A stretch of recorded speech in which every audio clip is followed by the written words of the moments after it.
Understanding NAV Return, a comprehensive guide. Investing in mutual funds and exchange-traded funds, ETFs, offers individuals opportunities for growth and diversification, but understanding the intricacies of these investments is essential. One vital concept that every investor should familiarize themselves with is the net asset value, NAV, return.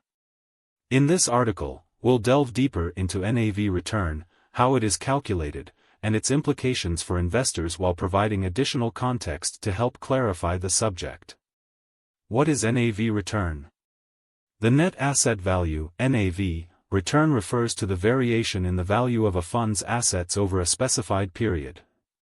It is a critical measure for evaluating the performance of mutual funds and ETFs, as it reflects the actual change in the value of the underlying assets held within the fund. Key points to note. NAV versus market price. Unlike total or market returns, which may include the price at which a fund trades in the market, NAV return strictly assesses the change in NAV over time. This is important since a fund can trade at either a premium, above NAV, or discount, below NAV. Daily computation. The NAV is calculated at the end of each trading day and is derived from the total assets minus total liabilities, divided by the number of outstanding shares. Differences in fund types. Closed-end funds, CEFs, are more susceptible to trading at premiums or discounts compared to open-end mutual funds and ETFs, which typically trade at NAV. Understanding NAV return. To compute NAV return, one must track the NAV reported after the close of the stock market each day. This value changes consistently as the market values of the fund's assets fluctuate. It's crucial to note that NAV return does not include dividends, interest, or capital gains unless they are reinvested. Total return versus NAV return. The total return of a mutual fund accounts for all distributions made to investors, including dividends and capital gains distributions, whether they are reinvested or taken as cash. Thus, while the NAV return provides a clear picture of asset value changes, total return gives a complete view of an investor's return including all forms of payouts. Market dynamics. For real-time trading funds, such as ETFs and CEFs, market conditions can create discrepancies between NAV and market price. For instance, sudden demand for shares or changes in investor sentiment can lead to significant premiums or discounts to NAV. Authorized participants can also intervene in the case of ETFs to help realign the market price with the NAV. Insights on closed-end funds and their NAV returns. Closed-end funds present a unique case with respect to NAV returns.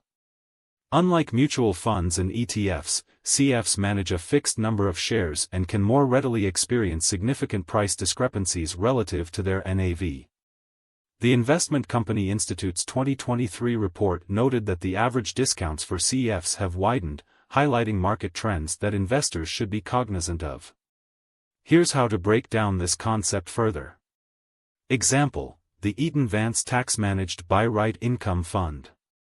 As an example, as of April 25, 2024, the Eaton Vance Tax-Managed Buy-Right Income, ETB, fund was trading at a discount.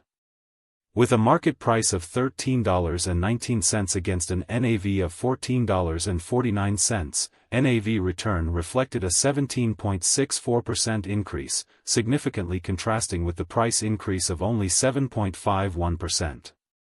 Such discrepancies provide insights into investor sentiment and market behavior.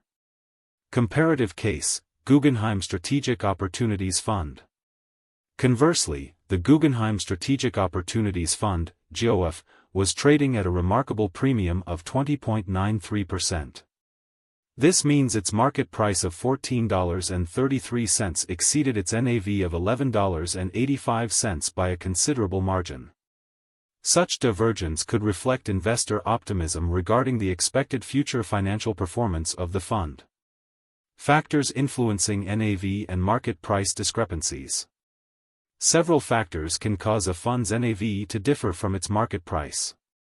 Supply and demand, a fundamental economic principle: if demand exceeds supply, prices may rise above NAV, leading to a premium, and vice versa. Management strategies. Fund managers may enact various strategies, such as public reporting, marketing, or offering stock buyback programs, to enhance visibility and increase demand for shares. These tactics are essential for moving a fund's performance closer to its NAV. Market sentiment and expectations. Anticipations around the future performance of underlying assets, including interest rates, market downturns, or significant political changes, can heavily influence investor behavior, thus affecting the price-to-NAV relationship. Should you invest at a premium to NAV? Investing in funds trading above their NAV can sometimes suggest robust investor confidence and demand. However, it is crucial to note that such factors should not be viewed in isolation. Comprehensive analysis of the fund's long-term performance, management quality, and alignment with individual investment goals is necessary. Conclusion. NAV return serves as a fundamental metric for analyzing the performance of mutual funds and ETFs by assessing the actual value changes of their underlying assets.